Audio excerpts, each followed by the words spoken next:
Congress global summit గా జరపాల్సింది Goebbels summit జరపాలి.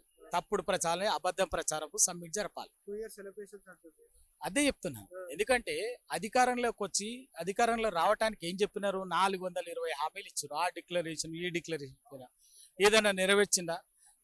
అధికారంలోకి వచ్చిన సంవత్సరంలో 2 లక్షల ఉద్యోగాలు ఇస్తామని చెప్పారు. ఇచ్చిందా?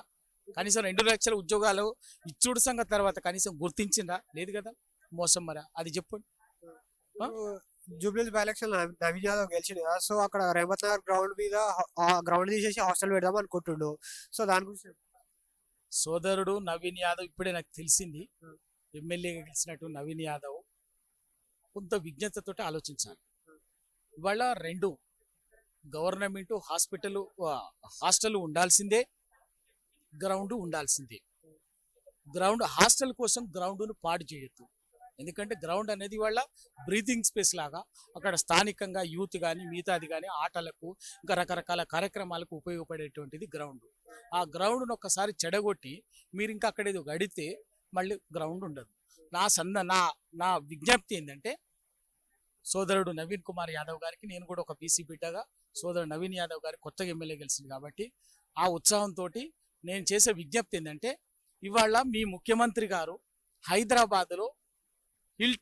Hyderabad industrial land transformation policy పేరు మీద 9,000 ఎకరాల ప్రభుత్వ భూమిని ఇండస్ట్రియలిస్టులకు అప్పనంగా 5 లక్షల కోట్ల విలువ చేసే భూమిని 5,000 కోట్లకు అప్పచెప్తున్నాడు. మేమేమంటున్నామంటే, హైదరాబాద్ అనేది గ్లోబల్ సిటీ. ఇక్కడ కొత్తగా ఎక్కడ ల్యాండ్ లేదు. స్థలాలు లేక ప్రభుత్వ కార్యాలయాలు అద్దె భవనాల్లో ఉంటున్నాయి. స్థలాలు లేక గవర్నమెంట్ స్కూల్స్ అద్దె భవనాల్లో ఉంటున్నాయి. గవర్నమెంట్ ఆఫీసులు అద్దె భవనాల్లో ఉంటున్నాయి. హాస్పిటల్స్ కట్టడానికి ప్లేస్ లేదు. ఇట్లా మీరైనట్టు ఇటువంటి కట్టడానికి స్థలాలు లేవు. ఇంకా చెప్పాలంటే ఆఖరి కోర్టులు కూడా చాలా వాటికి కోర్టులు కూడా బిల్డింగ్ లేక అద్దె భవనాల్లో ఉంటున్నాయి. హాస్పిటల్స్ లేవు. తర్వాత government BC, SC, ST, minority గురుకుల పాఠశాలలకి కనీసం భవనాలు లేక, సొంత స్థలాలు లేక, భవనం కట్టలేక ఎక్కడో హైదరాబాద్ దూరంగా ఉంటున్నాయి. వాటన్నిటినీ ఈ 9,000 ఎకరాల్లో హైదరాబాద్లో ప్రైమ్ ప్లేస్లో ఉన్నటువంటి ఈ భూమిని తీసుకొని ఈ స్కూల్స్, హాస్టల్స్, కాలేజీలు అన్నిటిని కూడా కట్టడానికి ఇప్పించమని చెప్పేసి నువ్వు కొట్లాడు. మేము కూడా బాసటగా నిలబడతాం. అంతేగాని మైదానాన్ని